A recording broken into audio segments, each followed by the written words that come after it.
মুসলমানের নেতৃত্ব একটা নায়িকা দিবে কেন? মুসলমানের নেতৃত্ব একটা গায়িকা দিবে কেন? মুসলমানের নেতৃত্ব একটা যাত্রা ভালা লেখটা মহিলা দিবে কেন? মুসলমানের নেতৃত্ব মুসলমানে দিবে। কথা কোন ঠিক না বেটি? এত মুসলমানই মনে হয় না আমার কাছে। সম্মানিত হাজিরিন, মাহিয়া মাহি নামটা মনে হয়েছে। যুব সমাজ কও না কেন? আমারটা আমি বলেই যাব। এখন বুঝতেছে আমারও তো আর ফিল্মে চলে না, আমার আর খায় না, আমারে কেউ সাপোর্ট দেয় না। এখন দেখছেন যত চুর গুন্ডা বদমাইশ আছে, জীবনে কোনোদিন হুজুর দেখতে পারছে না, জীবনে কোনোদিন নামাজি দেখতে পারছে না, জীবনে কোনোদিন দাড়ি টুপি দেখতে পারছে না, জীবনে কোনোদিন মাদ্রাসা দেখতে পারছে না। সব চুর গুন্ডা যাই এখন আপনার মনে করেন এমপি সাজ্জা বয়ে রয়েছে, আর একটা বড় বড় হুজুর হইয়া বয়ে রয়েছে। কথা কোন ঠিক নেবে? কিন্তু যুবক মানুষের যদি 80 বছরের বুড়ারও যদি জিজ্ঞেস করা হয় একটা খেলোয়াড়ের নাম কো, সবার আগে কইব খেলোয়াড়ের নাম তো জানি রোনাল্ডো। কথা কোন ঠিক না বেটি? রোনাল্ডোর নাম জানে, মেসির নাম জানে, এরকম ভাবে নায়ক নায়িকার নাম জানে। আমাদের বর্তমান সময় তো আর একজন নায়িকাও দাঁড়িয়েছে। সি সি সি সি, এটা আমাদের মুসলমানদের জন্য লজ্জা ছাড়া আর কিচ্ছু না। কথা কোন ঠিক না বেটি? নর্তকী একটা নর্তকী নায়িকা, সি সি সি সি, এটাও আমাদের নেতৃত্ব দিবে? এটা কি মান্য নেওয়া যা? এই কথা কর না কে? নর্তকী নাচতো, মঞ্চে যাত্রা করতো, গান গাইতো, যার দ্বারা যুব সমাজ নষ্ট হয়েছে, যার দ্বারা মনে করেন হাজার হাজার মানুষ ব্যালেন্স হয়েছে, হাজার হাজার মানুষ বিপদগামী হয়েছে। সেই নর্তকী, সেই নায়িকা আমাদের মুসলমানের নেতৃত্ব দিবে, ইসলামের নেতৃত্ব দিবে, জাতির নেতৃত্ব দিবে। এটা মুসলমানের জন্য লজ্জা ছাড়া আর কিচ্ছু না, লজ্জা ছাড়া আর কিচ্ছু না। জোরে কোন ঠিক না বেটি? এটা লজ্জা লজ্জা লজ্জা, সি সি সি সি। মুসলমানের বাচ্চা, এরপরেও দেখবেন লাগছে নায়িকা তো নায়িকা, এর খালি কথাগুলো শুনি, এটার কত মুখের মধ্যে আল্লাহ জাদু দিয়ে রাখছে আমি জানি না। এটা মনে ইউটিউবে যাইতেছে। এরপরও আমার হক যেটা আমার বলতেই হবে। মুসলমানের নেতৃত্ব একটা মুসলমানের নেতৃত্ব একটা নায়িকা দিবে কেন? মুসলমানের নেতৃত্ব একটা গায়িকা দিবে কেন? মুসলমানের নেতৃত্ব একটা যাত্রা ভালা লেখটা মহিলা দিবে কেন? মুসলমানের নেতৃত্ব মুসলমানে দিবে। কথা কোন ঠিক না বেটি? এত মুসলমানই মনে হয় না আমার কাছে। সম্মানিত হাজিরিন, মাহিয়া মাহি নামটা মনে হয়েছে। যুব সমাজ কও না কেন? আমারটা আমি বলেই যাব। এখন বুঝতেছে আমারও তো আর ফিল্মে চলে না, আমার আর খায় না, আমারে কেউ সাপোর্ট দেয় না। এখন দেখছেন যত চুর গুন্ডা বদমাইশ আছে, জীবনে কোনোদিন হুজুর দেখতে পারছে না, জীবনে কোনোদিন নামাজি দেখতে পারছে না, জীবনে কোনোদিন দাড়ি টুপি দেখতে পারছে না, জীবনে কোনোদিন মাদ্রাসা দেখতে পারছে না।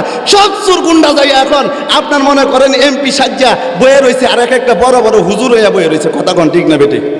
সবটি চুর চুরটার দেখবেন শরীরের মধ্যে দেখবেন এখন পাঞ্জাবি আর টুপি। এই কথা কোন না কে? সবটি দেখবেন এখন দেখবেন জীবনে কোনোদিন হুজুর দেখতে পারছে না, জীবনে কোনোদিন দাড়ি টুপি দেখতে পারছে না, জীবনে কোনোদিন মাদ্রাসা মসজিদ দেখতে পারছে না। এখন চাচারে দেখলে আসসালামু আলাইকুম, চাচা ভালো আছেন? কথা কোন ঠিক না বেটি? এই সুরের বারাত কেউ যাইতে পারছে না। এখন চাচা হুজুর সাজ্জা। কথা বুঝতেছেন? এখন এই হুজুর সাজ্জা এখন বালা মানুষ হয়েছে, ফেরেশতা হয়ে গেছে। আর একটা কথা কয় কি, আমি এক জায়গায় বয়ান করতেছিলাম, এখন মনে করেন বয়ানের মাঝখানে তো আয়া পড়ছে উনি, এই যে এইরকম একজন, বুঝছো না, এক সুরটা মনে করেন আয়া পড়ছে। এখন আইসে, আসার পরে বয়ান আমার না হুন্যা সব হেয়ার দিকে ছায়া রয়েছে। আমি তো ছোট মানুষ, আমারে দেখলে তার বক্তা মনে হয় না, বুঝতেই আছেন আপনার। আমার দেখলে আসলে বক্তা মনে হয় না, আমি কোনো বক্তাও না, না আছে এলাম না আছে আমল। এই বক্তা আয়া পড়ছে নাকি মামা লেন? তাহলে মনে করেন এখন এই বেড়া তো আইসে, আমি দিছি চাচা নেন আপনি কথা কন। এখন যেই মাত্র দিছি উঠেই কইতেছে কথান বয়ান টয়ান করে আমার দিকে চান। হুজুরে তো দেখতেই পারবেন, হুজুর বয়ান করবো, কথান বয়ান টয়ান করে পরে বলতেছে আমাদের সবার মরণের ভয় আছে, আমাদের সবার মরণের প্রস্তুতি নেই। এই কথা বলে মানুষকে যখন কবরে রাখা হয় তখন একটা দোয়া পড়ি। হেই সুরে কইতেছে। কথা বুঝতেছেন? কি দোয়া পড়ি? দোয়াটা কইছে বিসমিল্লাহি ওয়া আলা মিল্লাতু রাসূলিল্লাহ। কি কইছে?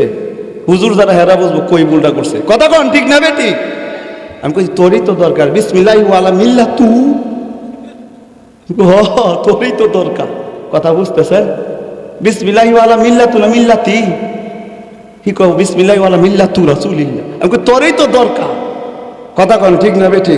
বলা উদ্দেশ্য এটা, সময় যদি কোনোদিন হয় মন ভরে বয়ান শুনে এমনি বলা উদ্দেশ্য হয় এটা। সম্মানিত হাজিরিন, সম্মানিত ভাইয়েরা, আজকে আমরা ইসলাম ছাইড়া দিছি। আজকে আমরা ইসলাম ছাইড়া দেওয়ার কারণে নর্তকীরা, গায়িকীরা, নায়করা এরা মনে করেন আজকে মাহফিলে না আসার কারণে, আজকে আমাদের আচার ব্যবহারের কারণে আজকে নর্তকীরা, গায়করা, এরকমভাবে বন্ডরা, নাস্তিকেরা, মুরতাদেরা এরা মনে করেন আজকে আমাদের উপরে রাজত্ব করতেছে। কথা কোন ঠিক না বেটে? এই সম্মানিত হাজিরিন, বলা উদ্দেশ্য আমার এটা ছিল না। বলা উদ্দেশ্য ছিল এরকম যে আমরা যদি আল্লাহর ইবাদত বন্দেগী যদি না করি, আল্লাহর কিচ্ছু যায় আসে না। আল্লাহ তাআলা ও চতুর্থ আকাশে আয়া পড়েন, চতুর্থ আকাশে একটা নদী আছে, নদীটার নাম বলছিলাম কি নাহরুল হায়াওয়ান। ঠিক না? ঠিক না? এই নদীর মধ্যে জিবরাইল আমিন প্রতিদিন যায় একটা ডুব দেয়। কয়টা ডুব? 1 মিনিটে শেষ করতেছি। একটা ডুব দেয়। ডুব দেওয়ার সাথে সাথে আপনার নদী থেকে উইটা শরীরটার একটা জাকি দেয়। সুবহানাল্লাহ পড়ে। জিবরাইল আমিন শরীর থেকে জাকি দেওয়ার সাথে সাথে তার শরীর থেকে 70,000 ফুটা ফইরা পড়ে। জোরে জোরে কোন সুবহানাল্লাহ।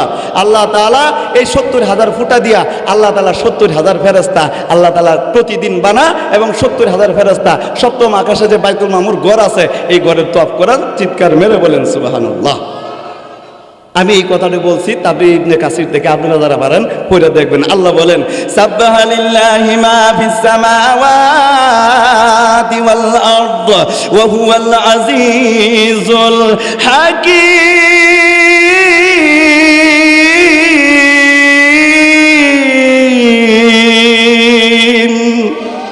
আল্লাহ বলেন কোটি কোটি মাখলুক আমি আল্লাহ বানায় রাখছি।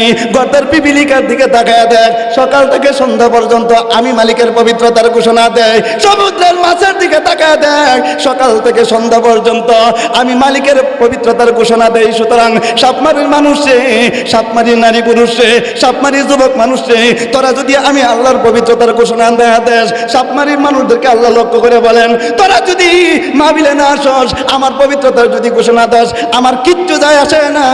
কিন্তু তুই যদি সুবহানাল্লাহ কস, তুই যদি আলহামদুলিল্লাহ কস, আল্লাহ বলেন সাব্বাহাতুকা হামিদতুকা, আমার পবিত্রতার ঘোষণা দিলে মানে তুই পৃথিবীর মাঝে শ্রেষ্ঠ দামি এবং মানুষ হয়ে গেলি।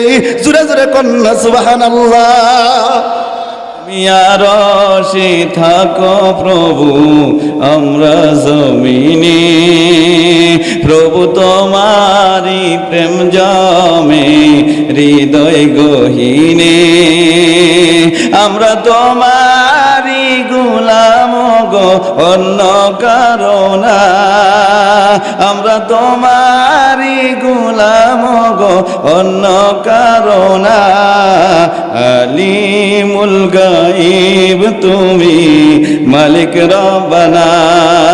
আল্লাহ জোরে জোরে আল্লাহ আল্লাহ আল্লাহ আল্লাহ আল্লাহ আল্লাহ আল্লাহ। মারহাবা কয় না রে, মারহাবা কয় না? রাগ করতেছেন? গান আমার সাথে গাইতে হবে কিন্তু। তোমারি রহম চারা বাঁচা বরদাই, প্রতিদিনে প্রতিক্ষণে জড়িয়ে রাখো গো আমায়। কত শত ভুল মাফ করে দাও। এই বাবা চোখগুলো বন্ধ করে কান। কত শত ভুল মাফ করে দাও, জানা কি অজানা আমরা তোমারি গোলাম গো অন্য কারো না। কন্যা কন্যা আমরা তোমারি গোলাম গো অন্য কারো না। আলিমুল গায়ব তুমি মালিক রব্বানা। আল্লাহ আল্লাহ আল্লাহ আল্লাহ কয় না দেখছো? আল্লাহ আল্লাহ আল্লাহ আল্লাহ। মারহাবা কন। কঠিন বিচারের দিনে থেকো গো পাশে, পাপের বারে নুয়ে গেছি মন তাই কেঁদে মরে। জান্নাতি ফুল দিও গো আমায়, জান্নাতি ফুল দিও গো আমায়, আগুনে ফেলে দিও না, আমরা তোমারই গোলাম গো, অন্য কারো না। আলিমুল গায়ব তুমি, মালিক রব্বানা। আল্লাহু আল্লাহু আল্লাহু আল্লাহ, আল্লাহু আল্লাহু আল্লাহু আল্লাহ। ভালো যদি লেগে থাকে তাহলে